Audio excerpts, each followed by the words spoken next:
Hi Virgo, kumusta po kayong lahat? Okay, so yan Virgo, maraming salamat po sa walang sawang pagsubaybay sa ating pong mga reading. And kung ikaw ay bago pa lang sa ating channel, mag-subscribe na po kayo.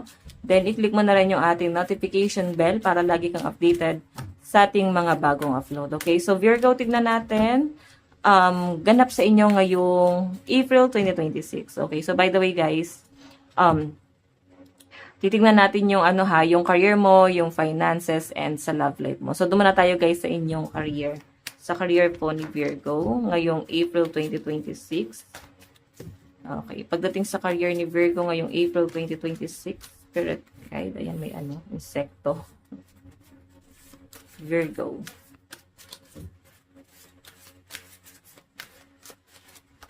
Okay. Libra. Actually, tinatry mong i-balance yung energy mo, Virgo, no? Tinatry mong maging kalmado, tinatry mo na mag-relax. Kasi may mga nakaka-pressure na hindi mo maiiwasan na mangyayari. Okay, pagdating sa trabaho, nandun yung para kang nag-overthink, may mga problema kang iniisip. May sumasagi din ng mga tao sa isip mo. Okay? I think may nagpapabigat sa kalooban mo, kaya ginagawa mo na rin talaga sigurong libangan ang hanap buhay mo para kahit papano guys, malibang ka sa mga pinagdadaanan mo, sa mga problema mo. Ganun po yung nakikita ko dyan guys. Okay? So by the way, check pa natin.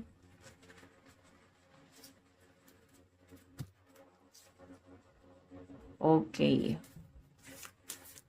Virgo, Sun, Moon, Rising, and Venus sign. Virgo, Sun, Moon, Rising, and Venus.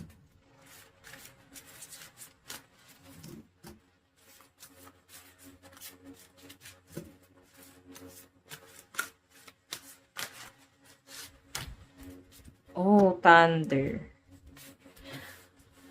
Sobrang energetic ka.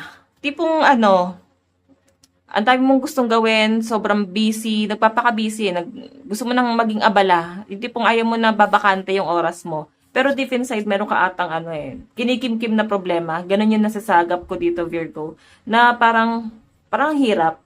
Ang hirap maghanap buhay ng may problema kang iniisip. Then yung iba sa inyo guys, pwede nga struggle dito. Baka hindi ka makapaghanap buhay talaga. Okay? Baka wala kayong trabaho. Kaya medyo trigger yung energy mo. So, nandito yung Libra. Baka ngayong April ka pa lang na mag-i-start na magtrabaho talaga. So, pinapakita po sa akin dito. Okay? So, by the way, check pa natin. Virgo, Sun, Moon, Rising, and Venus sign. Virgo, Sun, Moon, Rising, and Venus sign.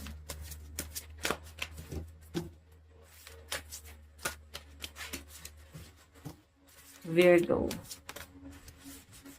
Pagdating sa career, ayan o. Actually, hindi mo naman din gusto kung ano man yung trabaho meron ka ngayon. Kasi meron kang ibang ine-expect na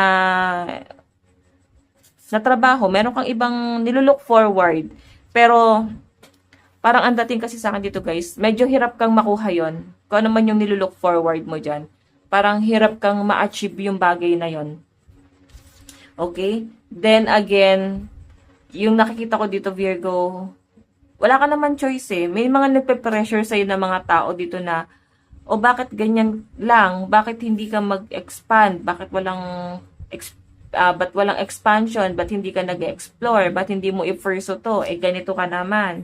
So, alam mo yon, ang daming, opinion. So, sa inyo, pwedeng kalmado ka lang dito. Iniisip mo lang, ayaw masyadong magpa-apekto dito sa mga opinion, sari-saring opinion ng ibang tao, no? Then, yung nakikita ko sa inyo, Virgo, sa totoo lang, wala ka namang ibang choice eh. Ang nakaka-trigger dito, parang ayaw mo nang pangungunahan ka sa mga desisyon mo. Okay, ikaw nga wala kang choice eh. Okay, wala ka nga magawa sa sarili mo, tapos sila parang ang dali-dali nilang sabihin nun, na parang, madali lang naman gawin to, ba't hindi mo to simulan, Virgo? Ba't hindi mo to gawin, Virgo? Parang ganun po. Pero sa totoo lang guys, ikaw hirap na hirap kang ma-achieve yun. Siguro, yung iba sa inyo, magbabar exam ba kayo? Okay, board exam, or baka meron kang ibang exam na iti-take. Then yung nakikita ko dito guys sa inyo is pressure talaga. Oo. Tingnan natin. Meron tayong the power. Okay? So, itong the flower na to, guys, is parang, parang kailangan mo siguro magpalakas, kailangan mo siguro magpahinga. I-save mo yung energy mo para sa future mo, and kung meron kang ibang nilulook forward dito. Okay? Para at least, may peace of mind ka kung sakaling sisimulan mo yung bar exam na yan, or kung ano man tong exam na to, relax mo muna yung sarili mo. Kasi kung matitrigger ka, di ba may sasagot mo dito, inis ka, galit ka. Okay. So, tignan pa natin. Okay. Since the power to, guys, ayun, kasi parang dami ng judgment. Parang manliliit yung tingin mo sa sarili mo eh. Yung tipong may kaya ka naman gawin eh. I think hindi mo lang siya mailabas kasi wala kang lakas ng loob na ilabas yan. Wala kang lakas ng loob na patunayan to.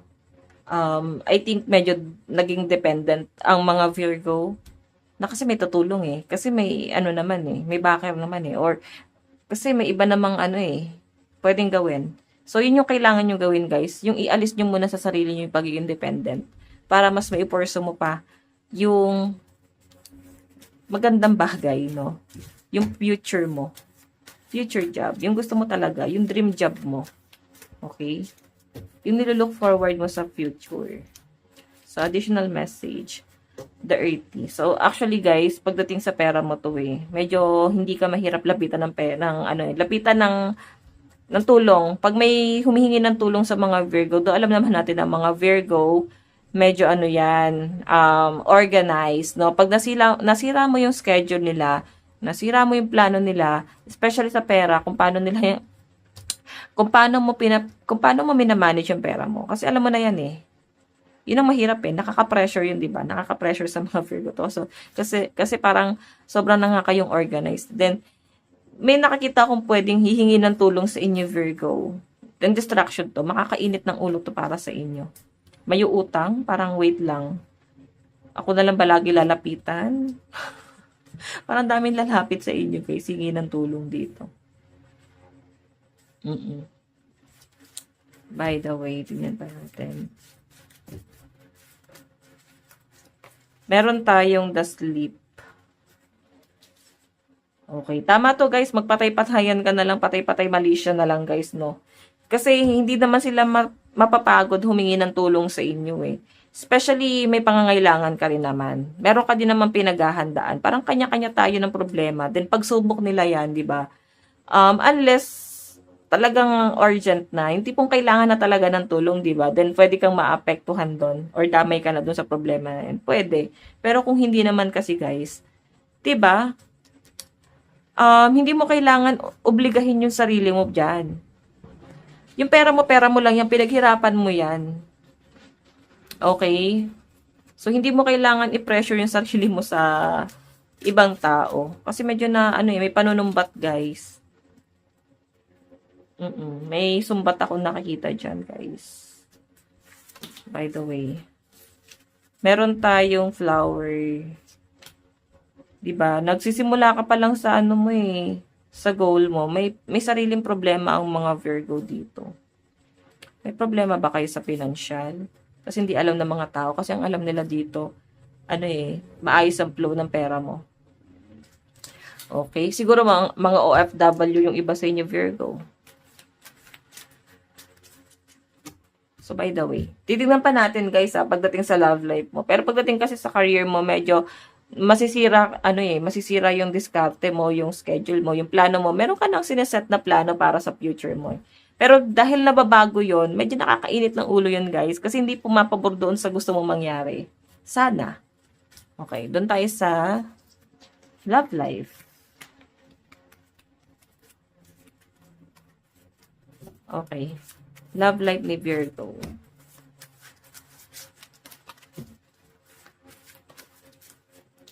So, meron tayong the shot, Sakura. Okay, so guys, itong the shot na to, pagdating sa love life mo, tinamaan ka talaga. Parang ganon. Or, parang ang bilis lang. Ang bilis mong na-in love, tapos parang ang bilis lang din naka-move on. Okay? Kung hindi man ikaw to, guys, pwede yung person mo. So, matagal na, guys, na in relationship dito, no? puwedeng parang ang bilis lang ng recovery, parang ang bilis ng mga pangyayari. May mga bagay na parang hindi pa nagsi-sink in sa isip mo pagdating sa connection niyo ng partner mo. Parang hindi ka pa rin guys makapaniwala. Sobrang naano ka pa rin, nabibigla and syempre do'n na rin guys sa parang naa-amaze ka. Okay, nabibigla ka sa mga nagaganap guys, hindi ka ready. Okay? Kaya medyo may mga balisa moment ka dito pagdating sa love life mo. Okay, tignan natin. Meron, oh, di ba? Hindi ka makagalaw, hindi ka makapagdesisyon, ano ba yung dapat mong gawin? Hindi ka makapag-move. Hindi, wala kang magawang effort pagdating sa relasyon niyo ng partner mo, no? And, syempre siya naman yung nagbibigay ng ano ng, parang siya yung nagbibigay ng plano or hudyat para sa inyong dalawa. So, yung nangyayari dito, guys, nagiging conflict ng relationship nyo, lalo na sa ibang tao. May judgment pa akong nakikita dyan. Kasi hindi halos di ka na makagalaw dito. Okay, wala kang magawa kasi una sa lahat, pwedeng nakadepende ka sa desisyon niya. Or pwede naman, Virgo, na nirerespeto mo yung desisyon niya. Okay, yun yung gusto niya Kung gusto niya talaga na hanggang dito na lang yung relasyon na to, hanggang dito na lang, or ito na lang yung dapat mong gawin, so ito yung dapat mong gawin. Kasi guys, yung energy rito, hindi ka makagalaw. The priest. Okay, hindi ka makagawa ng plano. Tignan pa natin. Virgo.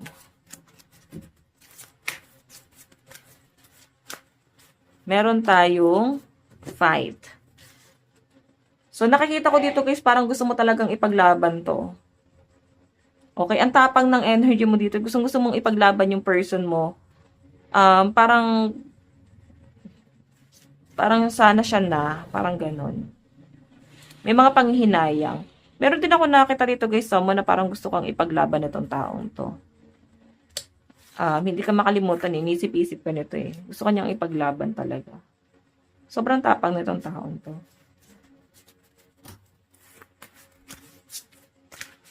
Okay, so by the way, additional message. Diba? Lakas nung chemistry niyong dalawa hindi mo na talaga may imagine na baka mag-end pa tong relasyon na to. Kasi kahit na sino guys, no, iniisip na parang ito road to forever na sana to Pero talagang kailangan siyang i-end kasi may mga disappointment na pwedeng sa side niya, pwedeng nakaka-feel siya na parang may kulang dito sa pagsasamang to. Pwedeng marirealize niya na parang may mali dito sa pagsasamang to. Alam niyo yun guys, may isip niya kung ano yung kulang. Parang may isip niya kung ano yung mali. Nakikita niya na kung ano yung mali sa inyo. Yun ang mahirap no? Kasi parang lahat ng support ginawa niya sa inyo. As in, sinuportahan ka nitong taong to. If first mo to, hinila ka niya pataas. Okay, yung mahirap. Yung tipong yung taong nagtiwala or naniwala sa inyo, siya yung unang taong umaalis ngayon. Siya yung unang taong nangihina, pinanghihinaan ng loob. Siya yung unang tao ngayon na naniniwalang ay baka nga wala lang mangyayari. Okay, so parang kahit gusto mo itong ilaban, ramdam mo na parang nangihina na siya. Okay, namamanipulate ata tong person mo. Or pwedeng desisyon niya na talaga to. Hindi ko siya masabing namamanipulate kasi may isip naman tong partner mo. Like, pwedeng nanghihingi siguro siya ng opinion sa ibang tao. Then, yung mga pag-aalinlangan niya pagdating dun sa connection yung dalawa, guys, is possible na nai-imagine niya na yun yung opinion niya na parang nagbubulag-bulagan siya. Okay, na parang nakikita na rin ng ibang tao na baka tama naman pala talaga siya dun sa iniisip niya pagdating sa relationship niyo. Okay, so nakaklarify niya ngayon sa ibang tao. So, hindi natin masabing namamanipulate. Nakikita niya lang talaga na may mali, may tama talaga. May tama talaga sa mga hinala niya. And meron talagang mali sa relasyon nyo. So, sleep. Diba guys? Medyo may pag-iwas dito. So, ang hirap ma-connect dito sa person mo ngayon. Ang hirap connect sa energy niya kasi medyo may mga pag-limit siya dito. Okay, medyo nakaka-pressure yung yung relationship ng mga Virgo So ito yung bottom of the deck, the swords. Sword, stuck. Di ka makagalaw, di ka makagawa ng desisyon kasi naniniwala ka sa mga plano niya Okay, naniniwala ka sa plano niya na talagang ito ay tama. Tama yung mga plano niya. Kasi nakikita mo naman na may discard itong person mo. Ang problema lang talaga dito, guys, the swords. Nasta ka na dito. Di ka na makagalaw. Maniniwala ka na lang sa mga plano niya na baka nga tama talaga siya at mali ka talaga, di ba? So, by the way, additional message. Virgo. Meron tayong dash. Sakura to. Dash. Sakura card. Ang bilis ng mga pangyayari, guys. As in, hindi nyo, guys, ma-imagine. So, sa mga single naman, actually, guys, ayan, mas lumalakas ka ngayon ng single ka. Mas nagiging, confident, then mas nakapokus ka sa career mo. Sa totoo lang, no, sa mga single dito. Pero sa mga in relationship, guys, sa totoo lang, nakaka-pressure.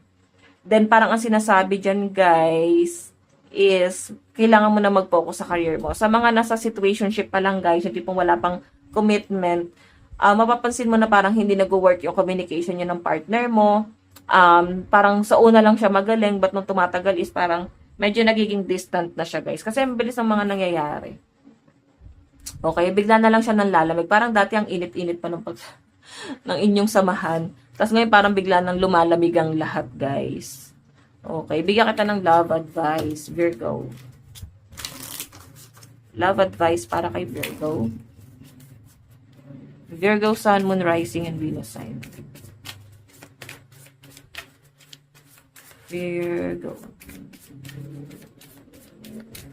Meron tayong attraction. Divine Soul, Counterparts Attraction, Transcends, and Superficiality. Alam mo, marami nagkakagusto sa inyo. Ayan, sa mga single guys, sobrang attractive ka sa ibang tao. Dami nagkakagusto sa inyo. Pero sa mga in relationship, guys, may tukso. May tukso ako nakakita dyan. Oo.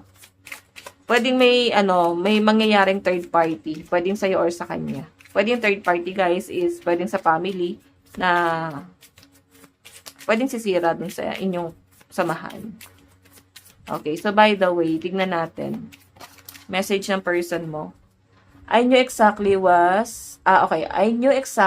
I was doing. So, medyo matigas ang ulo ng partner mo. Hindi yan makikinig kahit sa sinasabi mo or sa opinion mo. Alam niya yung ginagawa niya. Sinabi na nga niya. Alam niya yung ginagawa niya.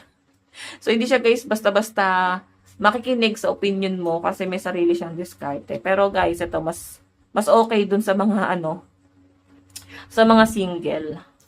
Okay, sa mga single, guys, congrats. Walang pressure sa inyo. Okay, marami pang na-attract sa inyo. So, by the way, Virgo, ito lang pong yung reading. Maraming salamat. God bless and love you all. Bye-bye.